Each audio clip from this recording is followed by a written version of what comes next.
everybody, I'm Blackstone and welcome to my craft room. Before we get started, be sure to sign up for my free newsletter at blackstone.com.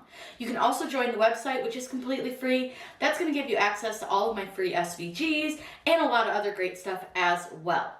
Now, in today's video, I am super excited and I want to thank Creative Fabrica for sponsoring this video.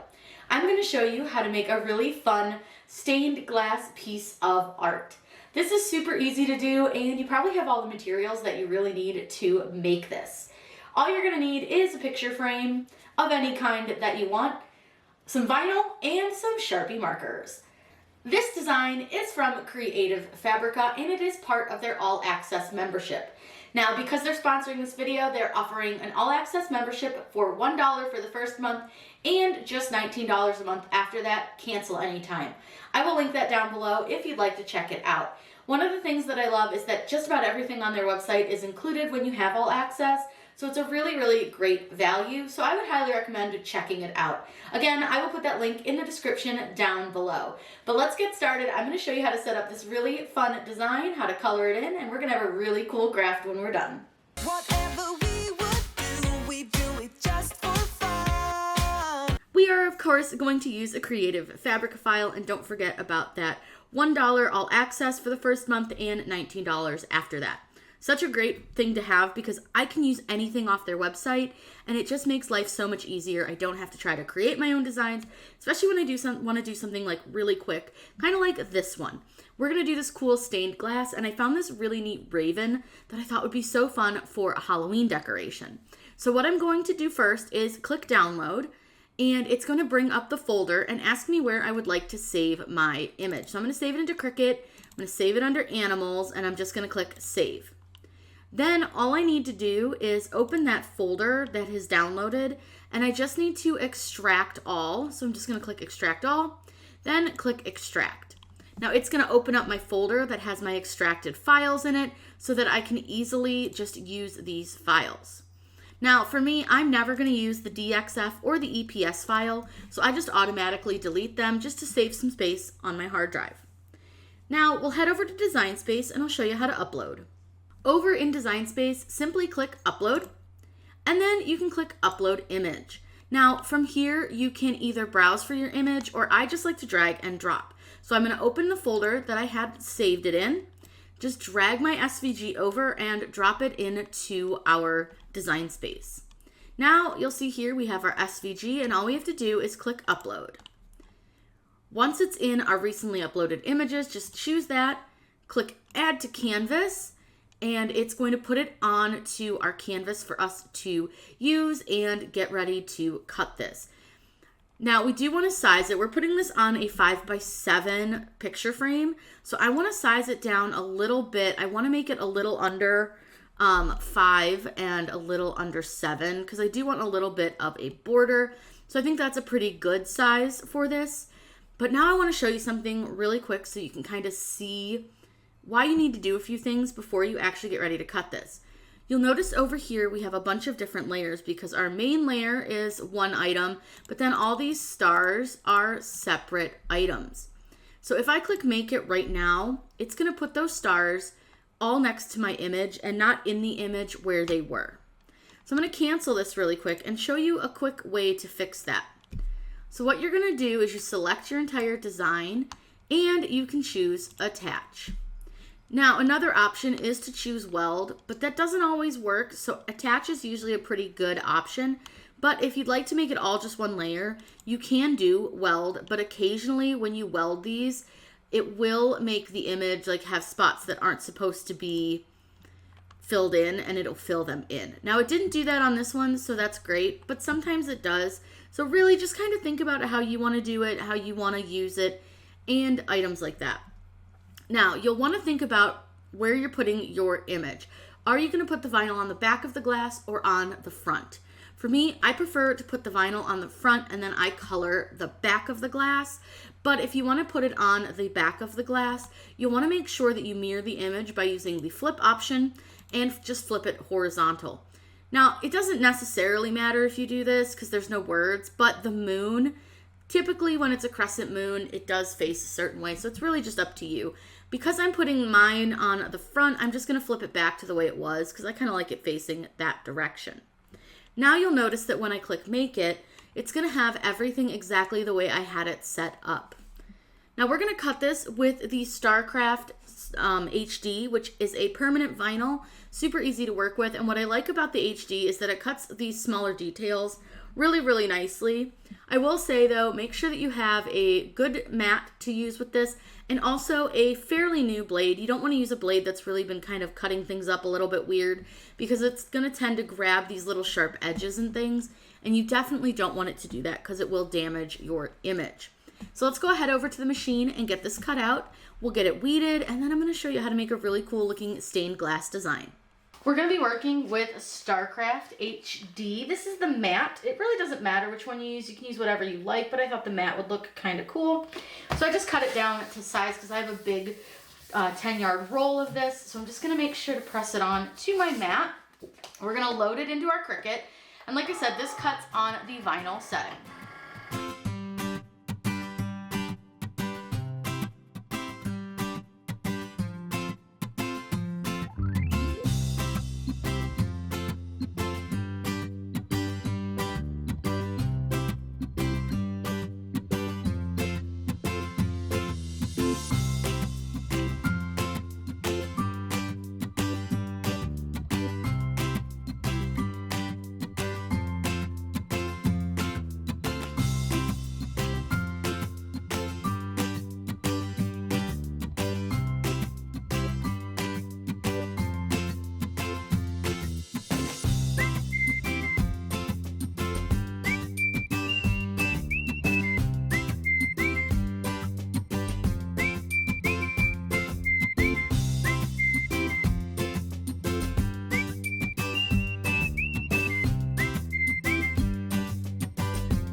Everything weeded, we can apply this to our transfer tape, which I'm just going to apply face down, and then you want to cut your transfer tape, and you can just save any extra you have, put it right back on the roll.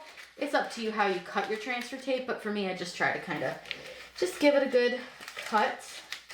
I really don't like these little scissors. I can't find my big ones, so we're stuck with these little guys. What I'm going to do is roll that up, and then you need to have a squeegee, and I recommend using a softer squeegee like the ones from 143 versus using a big squeegee like those hard ones that they get with the CRICUT tools. Those are just a little damaging to a lot of surfaces.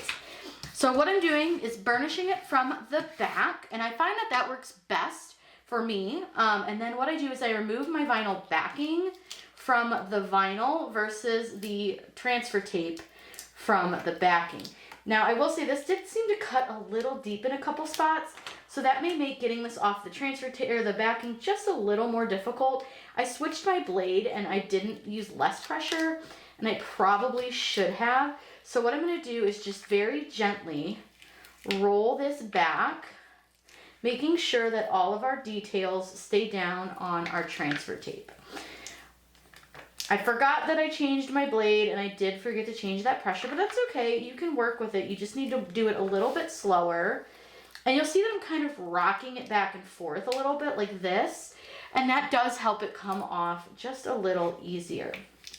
So I'm just going to take my time. I've got a few little spots down there that wanted to stick.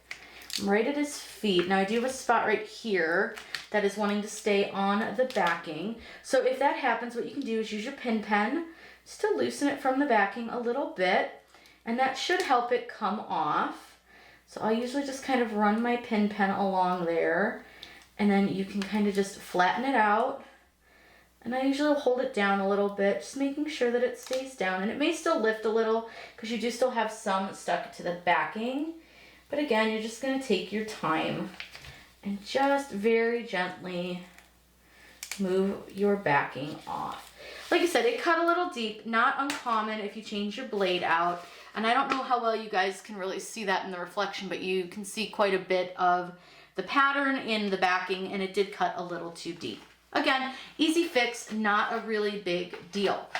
Now what I'm going to do is take the glass from my frame, and be very careful because the edges of your glass are extraordinarily sharp. I'm going to leave this on my table, and I'm going to line up my glass on top of it. Now you can do this any way that you'd like. You can either set your glass on it like I'm doing, or you can place your vinyl to your glass. Really up to you. Whatever works best. And then you want to lay your vinyl and your glass down. You want to do it vinyl side up. And then you want to give it a good burnish. Again, being very gentle with the edges of your glass because it is quite sharp. I have cut myself with this glass before, so you just want to be extra careful. So then I'm just going to go around and I'm just going to give it a really good burnish. I want to make sure all those parts stay down. Then you're going to remove your transfer tape very simply just by peeling it back. Vinyl loves to stick to glass, so you should have really no problem with this, and it should stay stuck down absolutely wonderfully. It really loves sticking to glass, so it's not something that you really have to worry too much about. Now for the super fun part, we're going to flip this over. Now another thing is you could do this on plastic if you chose to. If you wanted to do this with kids or something, you could do it with plastic, or you could put it in the frame and let them color it and then just flip it over. So I've got a Ziploc full of markers, and we're going to be using Sharpies for this. So I got a whole collection of different colors. You can use any colors that you want to, whatever makes you happy, however you want to do it. And we're going to go ahead and color this in. So simply, all you'll need to do is just choose your Sharpie color. And then I flipped it over so that I'm coloring inside the lines on the back. This is going to help keep my Sharpie from getting damaged if I put it on the front. So now you can just go in and start coloring to your heart's content. You can make this any color that you want to, any design that you want to, and that's why this is great to let kids do this, because they would have a really fun time. It's basically just like a coloring book, but on glass, and you're going to be able to display it in your house, and it's just really fun. So like I said, get the family involved, do whatever you want to do. Again, there's no wrong way to do this. Now some colors are going to show up a lot better than others. This like peachy color isn't showing up very well against the wood grain, but it'll show up fine against the white backing that we'll put on this. So I wouldn't worry too much about how it looks against your wood right now. And you can always put a piece of white paper behind this if you'd like to, so that you can get a better look at what it would look like if you're not using a white surface to color on. So I'm going to go ahead and color all of this in. We're just going to have a really good time with this. And then we can put it in the frame and I'll show you what it looks like.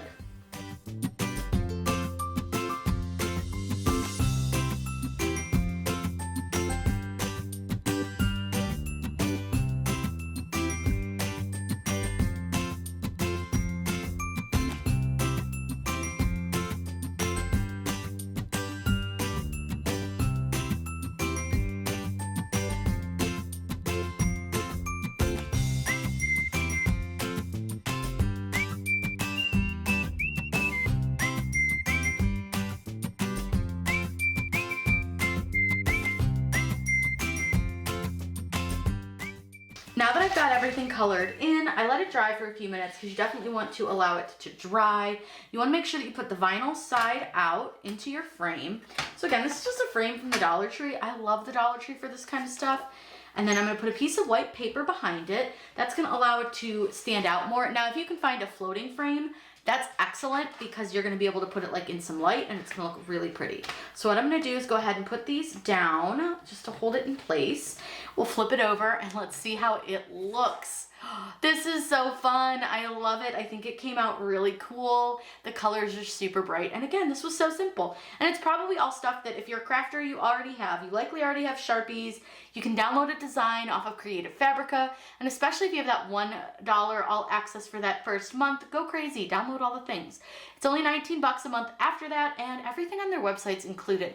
Especially this cool raven, who of course I wanted to make purple. Black seemed really lame, so I went with purple, and I really had a good time coloring this. Now, obviously you can go back in and touch up some spots. Like I see I didn't color this spot very well. That was a really light blue that I used, and I would probably just change it to this blue, but it's fine. You can change it up however you want. And what's really cool about this is you can wash the Sharpies off and redo it. So you just use a little Windex, a little warm water, and you can just wash the Sharpies off and redo it if you decide you don't like it. So this is just a really fun project that you can do with your CRICUT, with your family. This could be really cool at a party too. So if you have any questions, please, by all means, let me know in those comments down below. Be sure to check out Creative Fabrica. Thank you to them for sponsoring this video. I so appreciate it. And I hope you guys picked up some really fun tips and tricks to using this to make this fun stained glass design. I hope you guys have a wonderful day, and as always, happy crafting!